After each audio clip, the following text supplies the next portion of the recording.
kebaikan untuk diri kita, kebaikan untuk keluarga kita, kebaikan untuk lingkungan masyarakat kita, kebaikan untuk bangsa dan negara, semuanya dikarenakan atau diniatkan karena Allah Subhanahu wa Ta'ala. Mudah-mudahan keinginan kita, hajat-hajat kita semua senantiasa kabul diijabah oleh Allah Subhanahu wa Ta'ala. Para jemaah sekalian, kita menyadari bahwa setiap diri ini adalah dhaif, lemah, dan itu telah dibuktikan oleh kita sendiri, oleh manusia itu sendiri, betapa lemahnya kita. Sedikit saja ada masalah dalam jasad kita, maka yang biasa sholat berdiri nggak mampu berdiri, yang biasa lari nggak bisa lari, yang biasa duduk nggak bisa duduk, pusing sedikit saja malas ibadah itu. Sebagiannya pusing saja sudah mulai lemah ibadah. Ya, ada badan yang tak nyaman sedikit, bangun subuh sudah kesiangan. Ya, apalagi nggak disetel pengajian, banyak kesiangan. Ya bangunnya banyak yang nggak disetel kesiangan. Nah, siapa yang memberi kekuatan atas kelemahan kita? Tidak ada selain Allah. Dzul Quwwah, yaitu Allah Subhanahu wa Ta'ala. La haula wa la quwwata illa billahil aliyyil azim. Maka kita bisa bangun subuh, bisa istiqomah dalam berbagai amalnya ibadah, baik ibadah jasadiyah maupun ibadah maliyah, semata karena ma'unah, karena pertolongan Allah Subhanahu wa Ta'ala. Bapak Ibu ringan mengeluarkan duit untuk infak, untuk sedekah, untuk kurban. Itu kalau tidak ditolong oleh Allah sulit, susah. Maka pada dasarnya manusia itu lebih cenderung kepada kepelintan, kepada kekikiran. Tapi atas pertolongan Allah, alhamdulillah kita bisa beribadah dengan harta kita, berinfak, bersedekah, dan lain-lain, termasuk berhaji dan berkurban. Mudah-mudahan sekali lagi berbagai amal dan ibadah kita diterima oleh Allah Subhanahu wa Ta'ala. Hadirin sekalian, pagi ini kembali saya duduk di sini untuk memberikan tausiah berkaitan dengan kegiatan kita mulai subuh sampai nanti waktu syuruk. Mudah-mudahan ada manfaatnya, karena ustadznya juga berharapan. Ya, ini perubahan sedikit saja, kita ambil yang jauh sedikit, sudah banyak hal kendala. Nah, para jemaah sekalian, pada pagi ini saya ingin mengajak kita semua untuk menghadapi berbagai problematika, khususnya menanggapi perbedaan dalam waktu sebelum Dzulhijjah itu. Mari kita kembalikan kepada kaidah yang mendasar, ya, kaidah yang berdasarkan hadis-hadis yang sahih dari Rasulullah Muhammad sallallahu alaihi wasallam.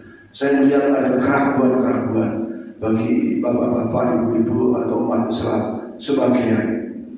Itu terbukti kemarin saya pengajian ibu-ibu di Masjid Babul Jannah itu, banyak yang bertanya tentang amalia-amalia wabil khusus di bulan Dzulhijjah ini, dari mulai tanggal 10 sampai Yaumul Nahar atau Ayyamut Tasrik, ya. Bagaimana nanti hukumnya puasa Arafah dan seterusnya, karena ada perbedaan waktu. Apalagi kalau kita membaca di medsos, medsos, kita kemarin mendapatkan kiriman video bahwa ibadah Dzulhijjah itu harus ikut Mekah. Ya, ibadah Dzulhijjah wabil khusus Arafah itu harus ikut Mekah. Begitu kan kesimpulannya itu dari seorang yang namanya Agus Sabar. Nah, para jemaah sekalian, tentu saja kita juga tidak bisa memvonis itu salah.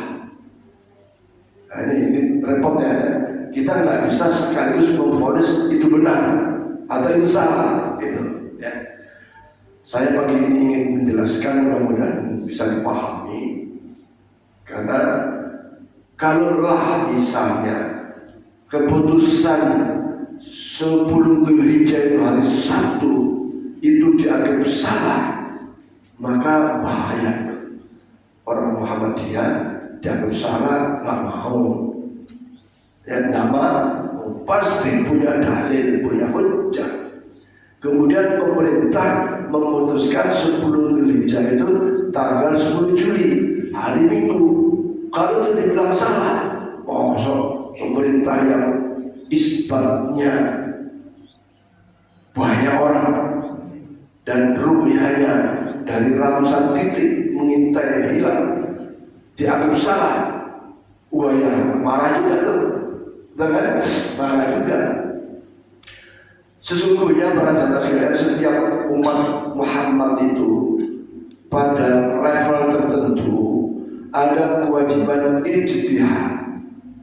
Ya, pada level tertentu yang punya ilmu, ya, ilmu falaknya, ilmu alamnya, ilmu syariatnya, macam-macam.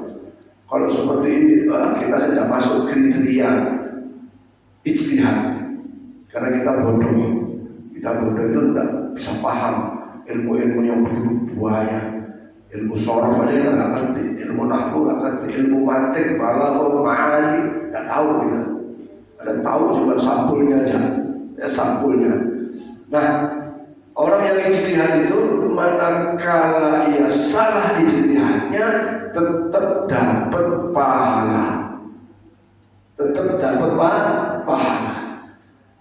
Kalau ijtihadnya benar, maka juga apalagi benar ya, pasti dapat pahala. Nah, ijtihad itu gunanya untuk pelaksanaan sebuah amaliyah ibadah bagi seluruh umat Islam, baik di negara tersebut maupun di seluruh dunia. Nah, ibadah itu para jamaah sekalian ada ketentuan mengenai tempat, ada ketentuan mengenai waktu. Ya.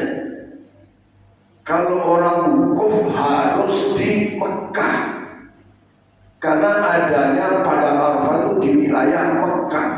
Nah, boleh wukuf di duta bandara, tak sah wukufnya. Dan wukuf itu sendiri dibatasi dengan waktu, yaitu tanggal 9 Dzulhijjah dimulai dari waktu zawal. Waktu zawal itu setelah matahari tengah geser sedikit ya, itu waktu zawal namanya. Diakhiri sampai tenggelamnya matahari. Ya, kalau wukufnya tempatnya sudah benar, tapi wukufnya dimulai jam 11, tidak sah wukufnya, belum waktunya. Ya. Nah, jadi ibadah itu ada tempat dan waktu. Kalau wukuf harus di Mekah, di wilayah Mekah, yaitu di Padang Arafah. Kalau orang tawaf, orang sa'i itu harus di Mekah. Di dalam ini adalah Masjidil Haram. Tidak boleh tawaf di Masjid Babu Salah, tidak boleh. Tawafnya harus di Masjidil Haram Mekah, tidak boleh tempat lain. Itu bedanya.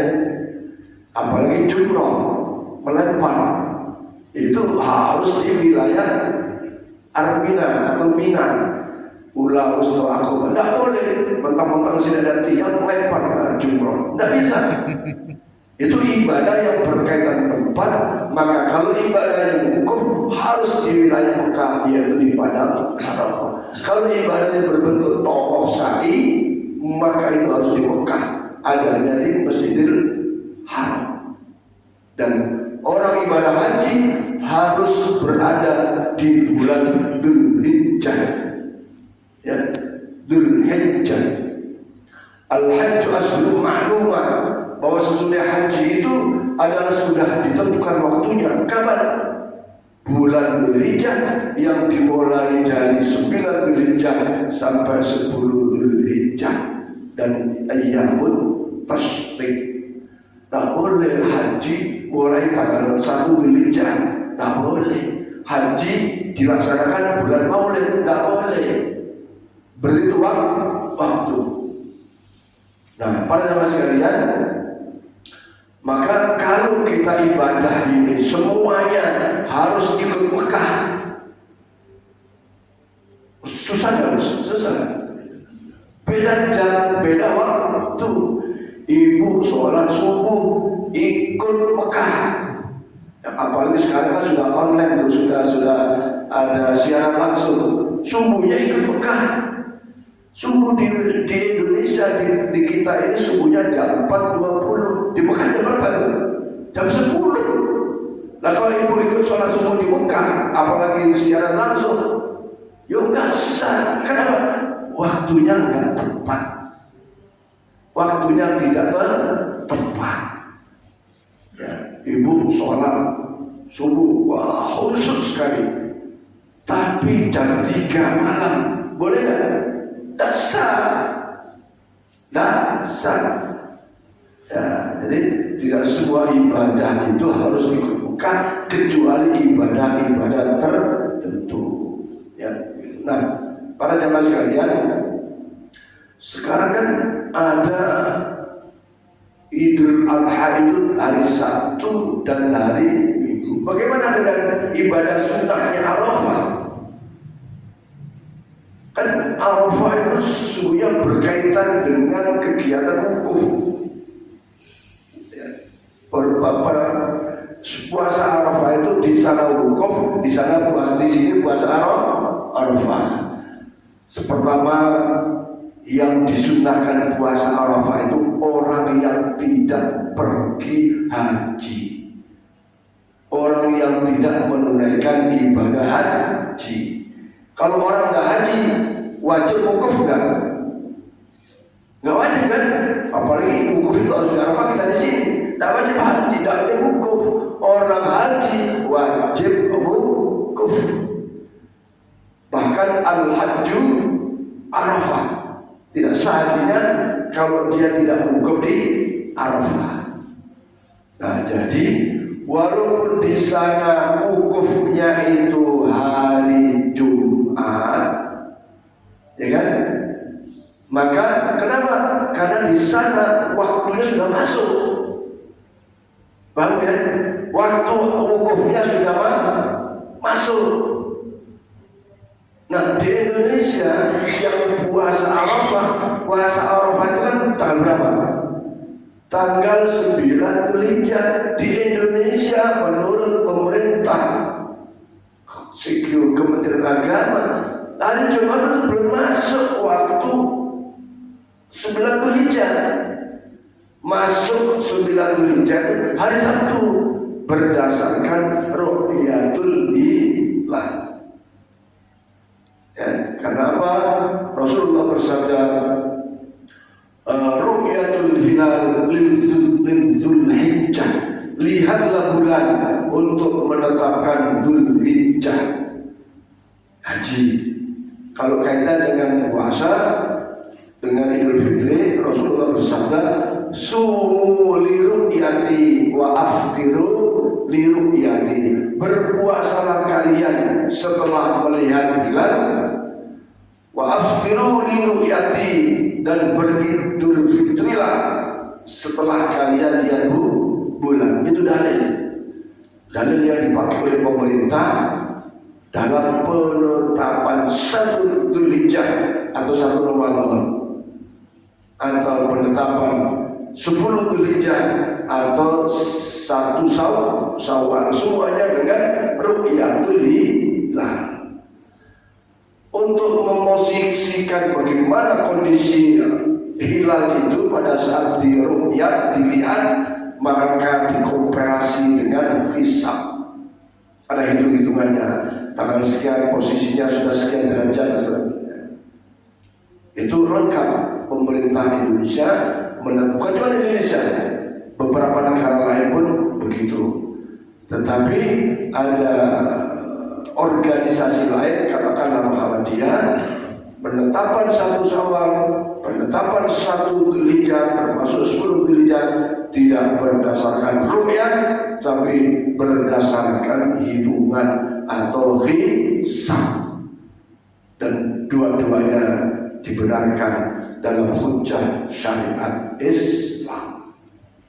Jadi kalau Bapak Ibu ikut keputusan Muhammadiyah yang Idul Adha-nya hari Sabtu, maka silakan ibu-ibu puasa Arafahnya hari Jumat. Insya Allah tidak dosa. Tapi kalau Bapak Ibu meyakini atau ikut keputusan pemerintah di mana 10 Dzulhijjahnya itu hari Ahad, hari Minggu, maka ibu bapak puasa sunnah Arafahnya hari Sabtu.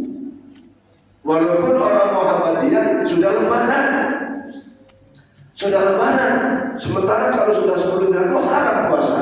Haram bagi yang meyakini 10 Dzulhijjah itu hari Sabtu. Paham ya? Jadi ayo ikut keputusan hukmul hukama, keputusan hakim dalam hari ini pemerintah adalah afdalu, lebih utama karena mengikuti kebersamaan dari adanya penduduk-penduduknya. Coba bayangkan saja Muhammadiyah Sabtu, ternyata ada orang Wasilian hari Jumat lebarannya, ternyata ada orang misalnya ya, yang lain lagi lebarannya hari Kamis, misalnya gitu. Kenapa? Masing-masing punya pendapat itu. Repot. Pada hal-hal yang menyangkut banyak orang, al-hukmul hukama afdal, kata biayanya. Dalam rangka kebersamaan, dalam rangka persatuan, udahlah Sabtu benar, Minggu benar. Demi kebersamaan udah ikut pemerintah aja. Jangan ikut pemerintah gajian aja, ya kan? Ikut seperti hal-hal yang, tapi ini bukan berarti marah ya, bukan berarti melarang, silakan. Tapi hukum menunjukkan seperti itu. Nah, bagi kita yang sudah paham dan ada kelegowoan di dalam memahami sesuatu masalah hukum, jangan langsung salah itu, yang benar ini. Dan belum tentu kebenaran hakiki adalah milik Allah Subhanahu wa ta'ala. Al-haqqu min rabbik, kebenaran itu datang dari Allah Subhanahu wa ta'ala. Manusia hanya berijtihad, berpikir, tapi kebenaran yang hakiki datang dari Allah Subhanahu wa ta'ala. Untuk mencapai kebenaran itu harus ada menggunakan hujjah, dalil, dan dalilnya harus bersumber kepada sumber yang benar. Bahasa hadis itu ada hadis mutawatir, ada hadis mutafaqqun alaih, ada hadis sahih, ada hadis hasan, dan ke bawahnya sampai kepada hadis-hadis dhaif, hadis yang lemah. Bagi kita jamaah, kami memutuskan bahwa Idul Adha ikut keputusan pemerintah Republik Indonesia tanggal 10 Juli 2022. Ya, jadi kalau Bapak Ibu ikut Muhammadiyah silakan aja. Sholatnya bagaimana? Udah sholat 2 kali. Hari ini Ibu sholat misalnya hari Sabtu, Ibu sholat di mana? Al-Furqan misalnya di Paris 2. Boleh. Nanti hari Sabtu Minggunya sholat di sini boleh. Yang penting Bapak nggak boleh jadi imam. Nah gitu. Ya. Kalau makmumnya sholat wajib itu boleh 2 kali kok. Bapak sholat jamaah isya di masjid. Bulan ternyata anak laki-laki Bapak sedang sholat, nggak ada makmumnya. Bapak ikut makmum anaknya yang laki-laki ya, boleh. Supaya anaknya dapat fadilah sholat jamaah. Nah, sholat Idul Fitri juga boleh 2 kali. Sholat Idul Fitri boleh 2 kali. Ya, boleh 2 kali. Maka sholatnya boleh. Sabtu sholat di sana, minggu saja boleh. Tapi sholat yang kedua, seseorang laki-laki itu tidak boleh menjadi imam pada sholat yang kedua. Sholat pertama boleh jadi imam kalau ditunjuk, ya, ditunjuk. Nah, para jamaah sekalian, kita berharap jangan sampai perbedaan waktu Dzulhijjah ini dibuat sebuah pertentangan yang luar biasa dan usah biasa-biasa saja. Yang penting, lagi kesimpulannya, kalau ibu meyakini bahwa Idul Adha itu hari Sabtu, maka ibu puasa Arafahnya hari Jumat. Kalau ibu bapak meyakini ikut keputusan pemerintah Idul Adha adalah hari Minggu, maka puasa Arafahnya hari Sabtu. Dan itu jelas, jadi seperti itu. Dan tidak haram, karena yakin kita 10 Dzulhijjahnya hari Minggu. Kemudian tentang potongnya, tentang potong kurbannya, ya tentu potong kurban itu boleh tanggal 10 Dzulhijjah, boleh tanggal 11, boleh tanggal 12, boleh tanggal 10, tanggal 11, tanggal 12, tanggal 13. Namanya Ayyamun Nahar, hari pemotongan kurban atau Yaum Tasyrik, hari tasyrik di mana kita diharapkan untuk berpuasa karena hari makan-makan, hari senang-senang. Ya, jadi nanti walaupun itu hari Minggu, tetap potong kita hari Minggu, hari Ahad. Ya. Walaupun kalau senang kan hari kerja, jadi tidak bisa. Waktunya boleh, tenaganya yang mungkin tidak bisa. Jadi nanti insya Allah hari Ahad kita Idul Adha, kemudian potong kurbannya pun hari Ahad yang 10 Dzulhijjah, dan tempatnya di lapangan atau di Fasum yang ada di Blok E. Ya. Kemudian kita semuanya sehat walafiat sehingga dapat mengikuti pertama amaliyah ibadah sunnah Arafah. Ya Rasulullah bersabda, "Man shoma bi yaumi Arafah, ghufira lahu sanataini qablahu wa ba'dahu." Siapa yang melaksanakan puasa Arafah, yaitu tanggal 9 Dzulhijjah atau hari Sabtu bagi yang Idul Adha hari Minggu, itu dapat pahala Allah ampuni dosa-dosa kita setahun yang lalu dan setahun yang akan datang.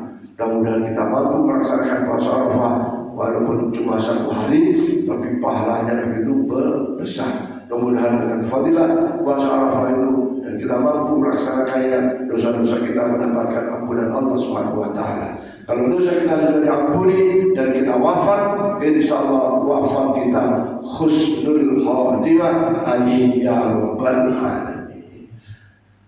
Para jemaah sekalian, saya tambahkan sedikit. Alhamdulillah kita ini sudah diberi kekuatan oleh Allah istiqomah dan ibadah. Ya, jamaah subuh rajin, sholat wajib rajin.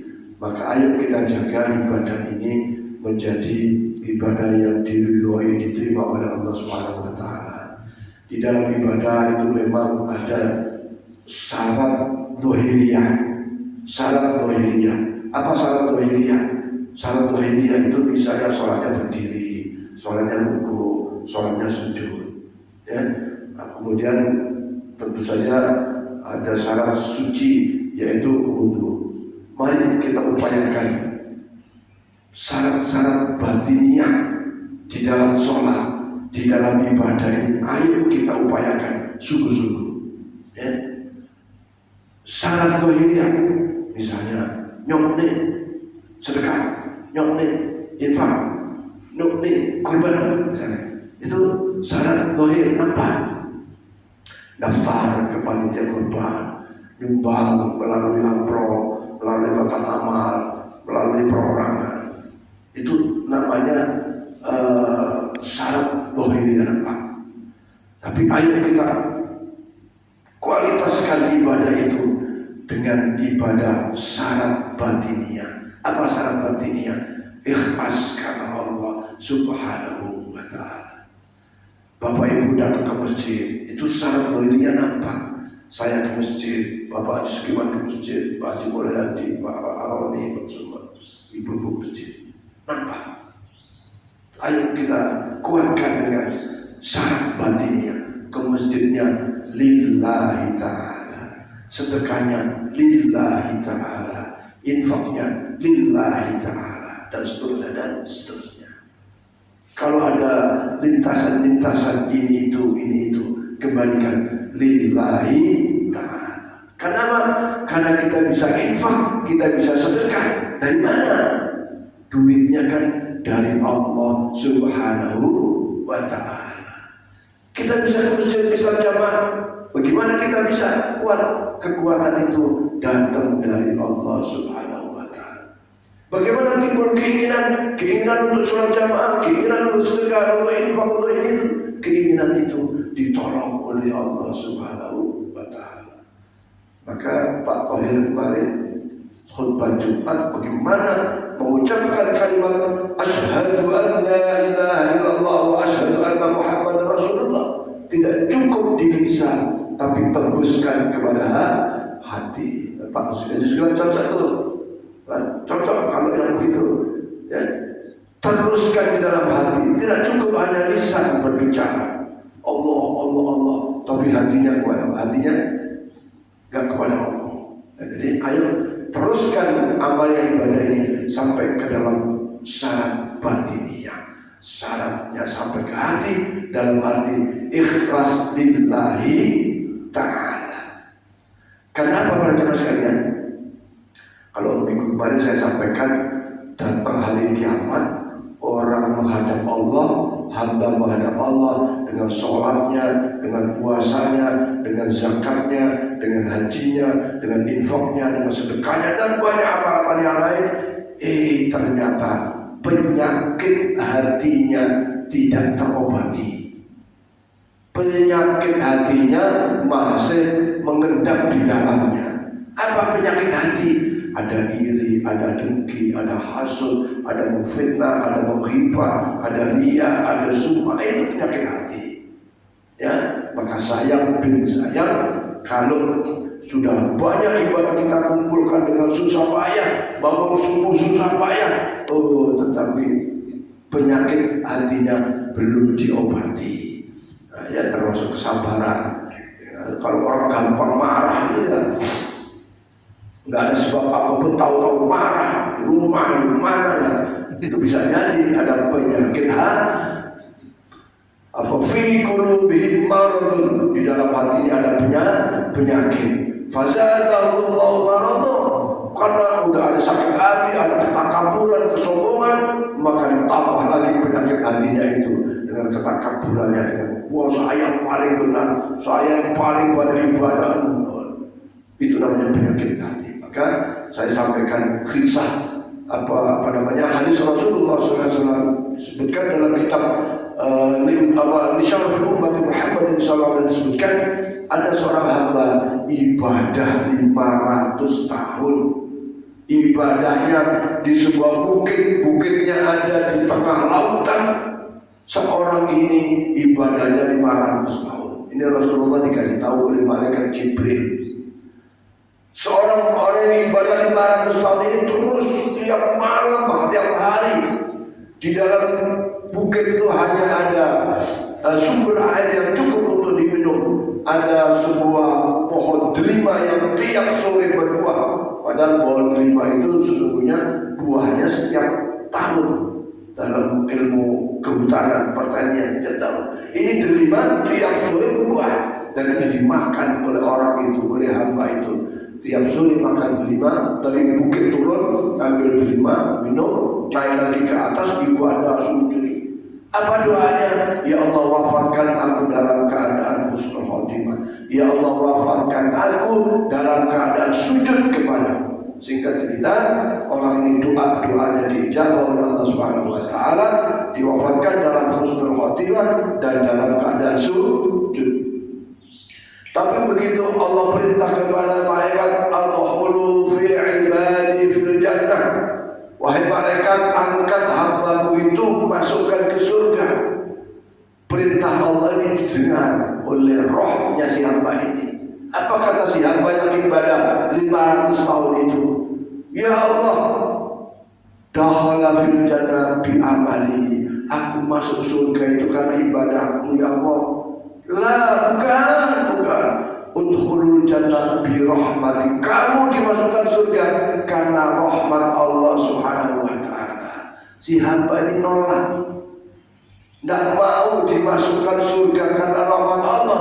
Dia maunya dimasukkan surga karena amal ibadahnya.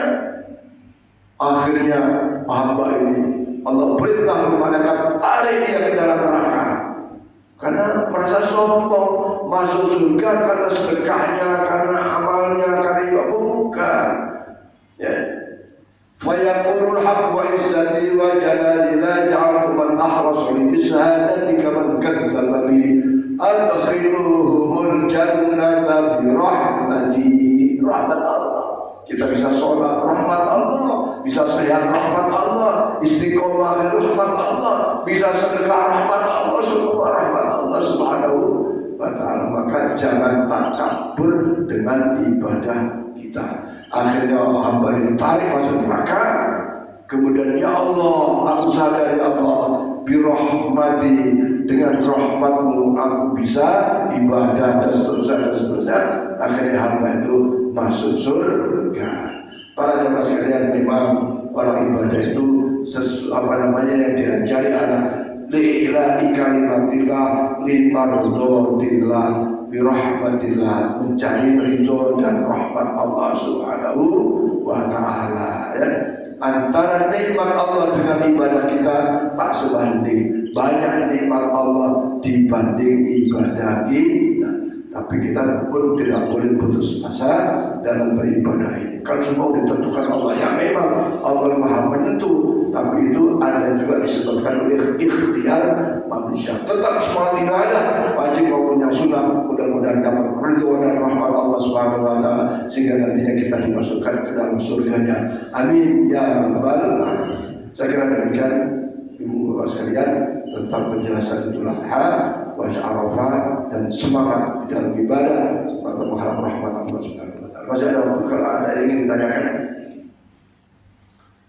Ada yang ditanyakan dulu? Masih lama. Bermenit lagi. Ada pertanyaan? Pak Rani? Assalamualaikum. Saya juga bingung tadi masalah tanggal tadi lebaran Haji. Ada yang hari Sabtu dengan hari Minggu.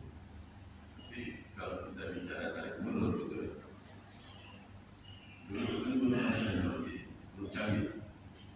Sekarang orang yang sembuh di Mekah ya, bisa kita telepon, bisa lihat di jam berapa. Perbedaan waktu tadi kan. Dengan perbedaan waktu itu kenapa kita tidak mengikuti waktu yang seperti yang Pak jelaskan tadi itu, masalah kita tuh yang Sabtu ambil pulang haji itu kan di Mekah di Arab Saudi.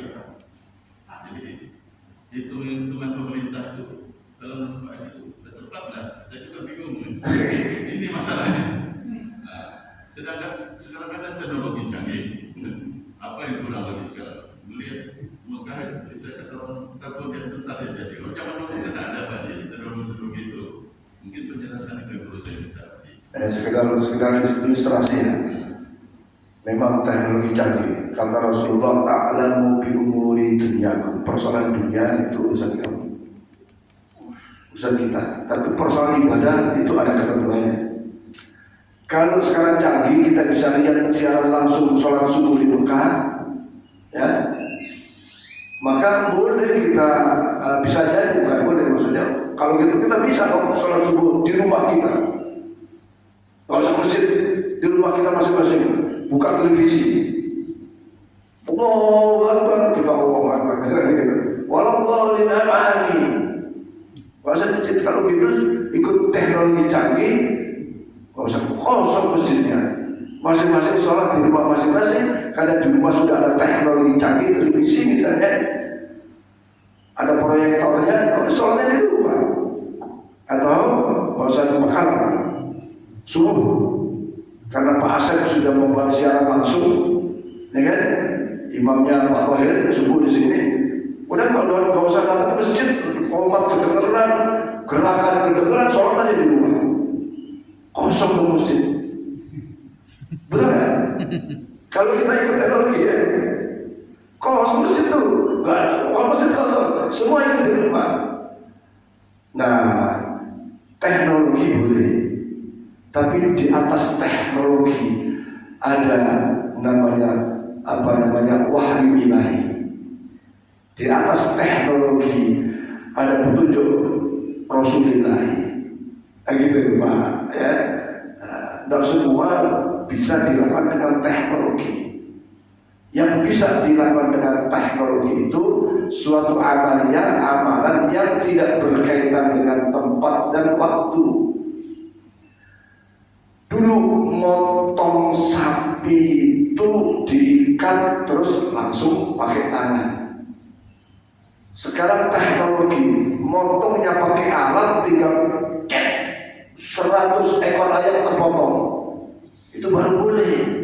Tapi mencetnya tetap tidak cukup dengan teknologi, harus dengan Bismillahirrahmanirrahim Akbar, nah gitu. Itu boleh potong ayam dengan teknologi. Ayamnya sudah diposisikan kan, mesin yang jalan, gitu.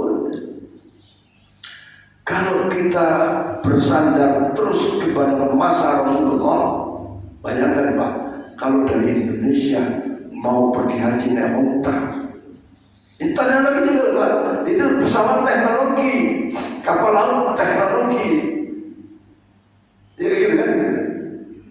Maka ada yang harus dengan bisa dilakukan dengan teknologi, ada yang nggak bisa berkaitan dengan waktu dan tempat. Kalau ikut Rasulullah, Pak Yusuf Iman tahun berapa dulu pergi haji Pak? Naik unta, wah, keburu istrinya nyari yang lain ya, kan begini guyon. Saking lamanya, naik kapal laut aja 6 bulan dulu pergi haji, betul kan? 6 bulan, naik unta berapa lama tuh? Nah, dulu itu tadi bahwa teknologi sesungguhnya punya manfaat. Alam biumuri dunia, engkau boleh menggunakan teknologi, tapi dalam soal ibadah ada tuntunan ilahi. Di dalam kesunahan ada tuntunan Nabi Muhammad SAW. Maka zaman dulu kalau kitab Quran itu ikut aslinya, tidak bisa kita baca Pak. Dulu dari pelapa kurma, dulu dari kulit kambing. Sekarang Quran tuh, kalau bukan karena teknologi, tidak bisa. Tapi boleh. Tapi untuk sholat tadi tidak boleh Pak. Seperti tadi, di sana subuhnya jam 10, di sini subuhnya jam 4.20. Kita ikut Allahu Akbar, misalnya di rumah karena ada televisi, siang langsung buka, kita sholat subuh, ya nggak sah. Oh di sini sudah menjelang duhur, nah kayak gitu. Itu buat Indonesia apalagi. Kalau puasa Arafah itu harus ikut wukufnya di Mekah. Bagaimana itu orang Amerika? Orang yang daerah yang negaranya jauh, selisih waktunya sampai 12 jam. Tidak bisa, semua ada waktunya, dan waktu itu menurut tempat negara masing-masing. Karena ada selisih waktu tadi Pak. Ya, bahwa begitulah teknologi, tapi teknologi tidak boleh lepas daripada tuntunan ilahi. Gitu Pak. Jadi kalau ragu, kesimpulannya yang yakin Idul Adha hari Sabtu, silakan Arafahnya hari Jumat. Yang yakin ikut pemerintah 10 Dzulhijjahnya Idul Adha hari Minggu, puasa Arafahnya hari Sabtu. Kenapa? 9 Dzulhijjahnya menurut hitungan ru'yah itu hari Sabtu. Jadi Arafah dan wukuf itu sesungguhnya dasarnya waktu. Ya. Wukuf itu dasarnya waktu dan tempat. Kalau puasa Arafah bagi orang yang tidak pergi haji dasarnya adalah waktu. Waktunya kapan puasa Arafah? Waktunya 9 Dzulhijjah. Gitu Pak. Kapan waktu puasa Arafah? Bagi yang tidak haji 9 Dzulhijjah. Karena pemerintah memutuskan 10 Dzulhijjahnya itu hari Minggu atau 10 Juli, maka 9 Juli kita puasa Arafah. Gak usah bingung-bingung, pokoknya saya sampaikan penting puasa Arafah. Ribut waktu, tapi gak puasa sampai mawon ya. Yang penting sudah jelas kan? Jelas, yang ikut Muhammadiyah puasa Arafah dari Jumat, jelas. Gak usah bingung lagi, gak usah cari dalil-dalil lagi. Kita gak punya ilmu kok cari dalil. Kalau mau puasa 2 hari, puasalah Jumat itu puasa tarwiyah, ya, puasa Arafahnya hari Sabtu. Kalau bapak niatnya mau 2 kali puasa Arafah, itu namanya nggak punya ketetapan, nggak punya ikutan, betul kan? Kalau bapak bingung terus puasanya Arafah 2 kali, tidak ada tuntunan puasa 2 hari. Puasa Arafah tidak ada. Ambil salah satu, mau ikut Muhammadiyah atau pemerintah, itu aja. Betul ya? Kalau bapak ikut pemerintah, berarti puasa Arafahnya hari Sabtu, sudah titik. Karena pemerintah menetapkan berapa 10 Dzulhijjahnya itu hari Minggu. Berarti hari Sabtunya 9 Dzulhijjah. Sementara puasa Arafah itu 9 Dzulhijjah. Ya, jelas ya. Jangan lagi berantem karena itu. Berantem dan puasa lagi. Yang penting puasanya. Saya kira demikian dulu sekalian. Ya. Iya silakan. Tadi Pak siapa nih? Pak Bambang yang ini keluarga dengan Pak. Kami izin nanya Pak, kan tadi dijelaskan puasa itu bisa hari Sabtu, bisa hari Minggu. Yang saya tanyakan begini, Mama ada itu Muhammadiyah puasanya, tapi karena mau sholat itu hanya tidak ada di hari Sabtunya, akhirnya ikut yang pemerintah hari Minggu itu gimana? Puasanya kan di hari Jumat, bukan di hari Sabtu, sholatnya di hari Minggunya. Karena pas mungkin hari Jumatnya mau sholat, nggak ada masjid yang sholat, di sini di lingkungan Mama itu di lingkungan itu ada tidak ada yang sholat hari Jumat. Tapi puasanya hari Jumat, tapi sholatnya hari Sabtu itu gimana? Nah, jadi gini Pak, kembali kepada keyakinannya. Sekali lagi, sholat kan Bapak puasa Arafahnya hari Jumat kan? Ya, Mama hari Jumat. Berarti sholat Idul Adha itu ya harus tanggal 10. Harus tanggal 10. Bagi yang meyakini 9 Dzulhijjah hari Jumat. Nah kalau 10 Bapak tidak sholat Jumat, upaya usaha untuk selanjutnya yang kurang masih ada. Tapi sholat yang tadi saya sebut sholat 2 kali, ini kan maksudnya tidak sholat ya Pak. Dia tanggal 10-nya tidak sholat karena di rumah tidak ada, sholatnya ikut hari berikutnya. Jadi kan itu namanya poinnya sendiri. Poinnya sendiri itu apa? Mau ikut ketetapan Arafahnya, tapi tidak ikut sholatnya. Nah, kan gitu. Sholatnya masih nunggu keputusan pemerintahnya, kan seenaknya, seenak dewi. Tapi ketahuilah sholat pun itu adalah sholat sunnah. Nggak sholat pun nggak dosa. Tapi kalau komplek ini nggak ada yang sholat Idul Adha, dosa semua. Harus ada yang sholat, ya. Jadi tidak sholat pun tidak dosa. Karena itu Sholli sunnatan li'idil adha, sholat sunat Idul, sholatnya sholat sunat Pak. Tapi kalau ingin meraih pahala, dicari Pak itu, dicari. Jadi Sabtunya sholat, nanti Minggunya sholat juga boleh, ya, boleh. Agama itu gampang. Yang penting sholatnya, yang penting puasanya, jangan berdebat tentang waktunya. Tapi puasanya dan sholatnya. Masih ragu kalau ada ragu sudah. Ya kan ya, yakin kan? Udah. Sekali lagi saya simpulkan, yang ikut keputusan Muhammadiyah puasa Arafahnya Jumat dan Idul Adha-nya hari Sabtu. Yang ikut keputusan pemerintah puasa Arafahnya hari Sabtu, Idul Adha-nya hari Minggu. Saya menganjurkan ikut keputusan pemerintah hari Ahad kita Idul Adha, dan mari kita puasa Arafah insyaallah hari Sabtu. Wallahu a'lam bishawab. Al-Fatihah. A'udzu billahi minasyaitonir rajim. Iyyaka na'budu wa iyyaka nasta'in. Shiratal mustaqim. Shiratal ladzina an'amta 'alaihim ghairil maghdubi 'alaihim waladdallin. Bismillahirrahmanirrahim. Alhamdulillah. اللهم صل على سيدنا محمد وعلى ال سيدنا محمد عبدك ونبيك ورسولك النبي الامي وعلى اله وصحبه وسلم. اللهم اغفر لنا ذنوبنا ولوالدينا وارحمهم كما ربنا صغارا. اللهم ارزقنا زدنا علما نافعا وعملا صالحا متقبلا رزقا واسعا مباركا حلالا طيبا. اللهم يسر امورنا وامور الدنيا والاخره. اللهم يسر امورنا مع الرحمه في قلوبنا واسالنا مع السلامه والعافيه. حسن مقاصدنا واقضي جميع حاجاتنا برحمتك يا ارحم الراحمين. ربنا هب لنا من ازواجنا وذرياتنا قرة اعين واجعلنا للمتقين اماما. ربنا اتنا في الدنيا حسنه وفي الاخره حسنه وقنا عذاب النار. وصلى الله على محمد وعلى اله وصحبه وسلم.